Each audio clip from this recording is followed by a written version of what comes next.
अस्सलाम वालेकुम viewers, welcome to my channel Expert Forces Academy. उम्मीद करती हूँ कि आप लोग बिल्कुल ठीक होंगे।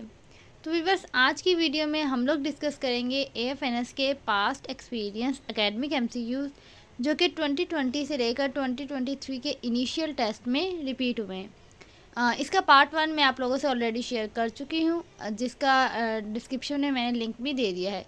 तो आज की वीडियो में हम कुछ और मज़ीद एकेडमिक एमसीक्यूज डिस्कस करेंगे।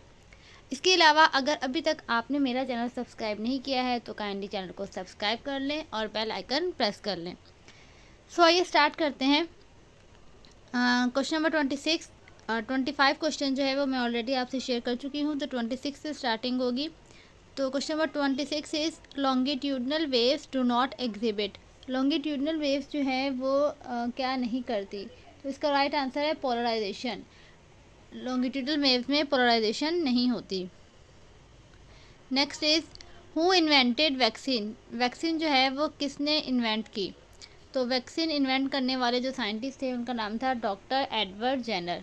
इन्होंने सबसे पहले जो है वो वैक्सीन को इन्वेंट किया था। Next is weight of body at centre of earth is dash. Earth के सेंटर में किसी भी बॉडी का जो वेट है वो क्या होता है, तो इसका राइट आंसर है ज़ीरो। अगर आप अर्थ के सेंटर में हैं तो वहाँ पे ग्रेविटी बहुत कम होती है और ज़ीरो ही होती है, जिसकी वजह से बॉडी का वेट क्या हो जाता है, ज़ीरो हो जाता है, जबकि पोल्स पे वेट जो है वो मैक्सिमम होता है। Next is photodiode convert which energy into dash. Photodiode जो है ये एक प्रोसेस है जिसके बारे में हमें आइंस्टाइन ने बताया था। तो इस प्रोसेस में जो है वो इंसिडेंट लाइट एनर्जी को इलेक्ट्रिकल एनर्जी में कन्वर्ट करते हैं। तो इसका राइट आंसर होगा incident light energy convert into electrical energy. Next is pH of soda is between. Soda की जो पीएच है वो कितनी होती है, तो इसका राइट आंसर है 3.0 से लेकर 4.0 तक। कि सोडा की जो पीएच है वो 3 से 4 के दरमियान में होते हैं, between 3 to 4। Next is in human body Plasmodium attack on dash. Human body में जो प्लाज्मोडियम है वो किस ऑर्गेनल पे जाकर अटैक करता है या किन सेल्स पे जाके अटैक करता है, तो इसका राइट आंसर है red blood cells. Human body में जब प्लाज्मोडियम इंटर होता है तो वो रेड ब्लड सेल्स पर जाके अटैक करता है। Next is ammonium chloride is an dash compound.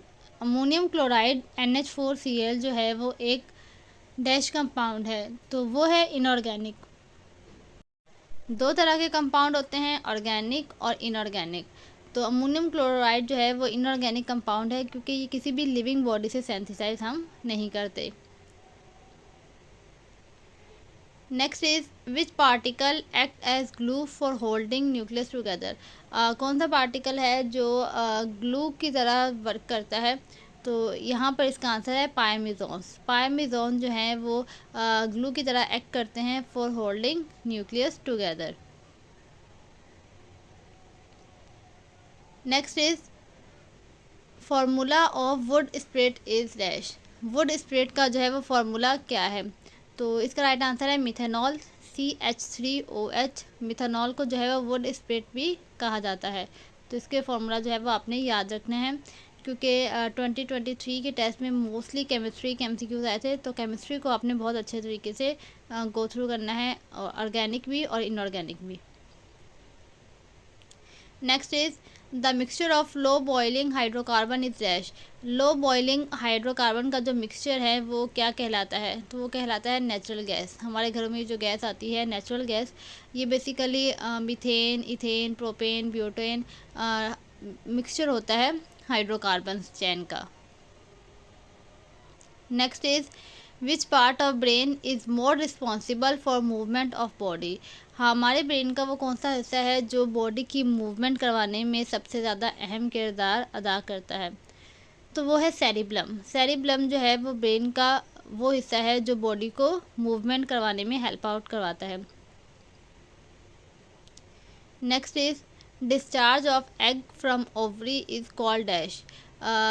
Ovary में से जब एग डिस्चार्ज होता है तो इसको क्या कहते हैं या इस प्रोसेस को क्या कहा जाता है, तो इसका आंसर है ओव्यूलेशन। ओव्यूलेशन एक प्रोसेस है जिसमें जो एग है वो ओवरी से डिस्चार्ज हो जाता है। Next is which waves have longer wavelength. कौन सी वेव्स ऐसी हैं जिनकी वेवलेंथ जो है वो काफ़ी ज़्यादा बड़ी होती है। तो इसका आंसर है रेडियो वेव्स। रेडियो वेव्स की एनर्जी बहुत कम होती है और वेवलेंथ बहुत ज़्यादा।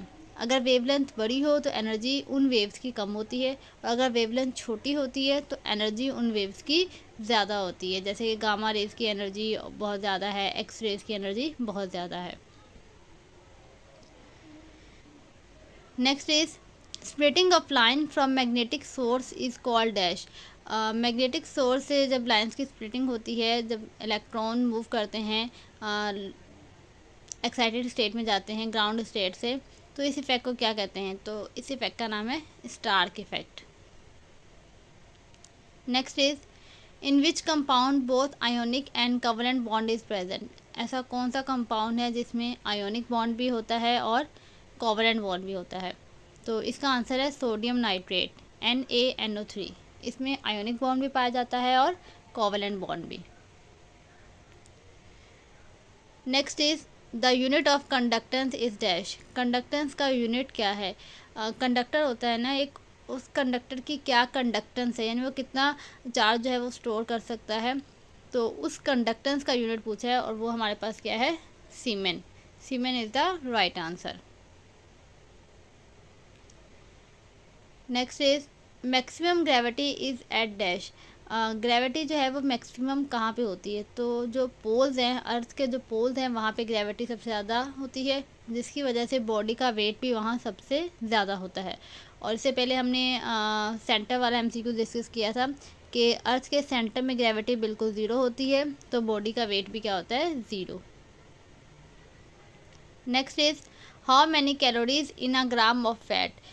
1 ग्राम फैट में कितनी कैलोरीज होती हैं? तो इसका आंसर है 9 कैलोरीज। अगर आप 1 ग्राम फैट में कैलोरीज को कैलकुलेट करते हैं तो आपके पास 9 कैलोरीज इसका आंसर आएगा। Question number 45 is iodine form dash bond. Iodine जो है वो कौन सा बॉन्ड बनाता है? तो आयोडीन जो है वो I2, ठीक है, दोनों सेम एलिमेंट है, तो सिमिलर एलिमेंट्स आपस में कौन सा बॉन्ड बनाते हैं? कोवेलेंट बॉन्ड, यानी कि वो इलेक्ट्रॉन की शेयरिंग करते हैं और कोवेलेंट बॉन्ड बनाते हैं। Next is silk is chemically dash. Silk जो है वो केमिकली क्या है? तो सिल्क केमिकली प्रोटीन है, क्योंकि ये एक कीड़ा होता है, इंसेक्ट होता है सिल्क वॉर्म, उसका जो है वो सलाइवा के ज़रिए वो सिल्क प्रोड्यूस करता है। तो बेसिकली सिल्क जो है वो एक प्रोटीन है। Question number 47 is sexual reproduction of malarial parasites occur in dash. Malarial parasites वो होते हैं जो कि डिजीज़ कॉज करते हैं किसी भी बॉडी या होस्ट के अंदर इंटर होके। तो मलेरियल पैरासाइट की जो सेक्सुअल रिप्रोडक्शन होती है वो कहाँ पर होती है? तो वो बेसिकली होती है मॉस्किटो में। तो मॉस्किटो की वजह से ही ह्यूमन बींग्स को जो है वो मलेरिया होता है। So mosquito is the right answer. Next is X rays are similar in nature to dash. X rays की नेचर जो है वो बिल्कुल सिमिलर है डैश के, यानी कि गामा रेज की, क्योंकि एक्स रे और गामा रे दोनों की जो है वो वेवलेंथ छोटी होती है और इनकी एनर्जी और पेनिट्रेटिंग पावर बहुत ज़्यादा होती है। Next is the quantity of thermal energy absorb by a body for increase its temperature is called dash. Thermal energy की वो क्वांटिटी जो कोई भी बॉडी एब्जॉर्ब करे और उसको एब्जॉर्ब करने से उसका टेम्परेचर जो है वो इंक्रीज़ हो जाए, तो वो क्वांटिटी क्या कहलाती है? तो उसका आंसर है हीट एनर्जी।